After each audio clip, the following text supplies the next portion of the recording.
अंगन में चौक पुरऊ बैतऊ आसन लगऊ बैतऊ आसन लगऊ बाई हो।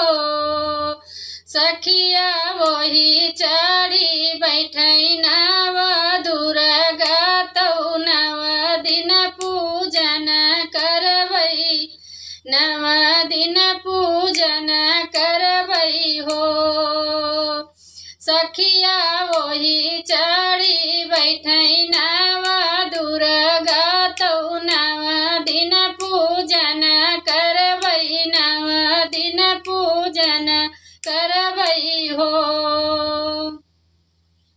गंगा जल से कलश भरऊ बैतऊ कलश गोठऊ बैतऊ कलश गोठऊ बाई हो। सखिया घुमारी घुमारी जाऊ बऊ बैतऊ दिया ना जलऊ बाई हो। सखिया घुमारी घुमारी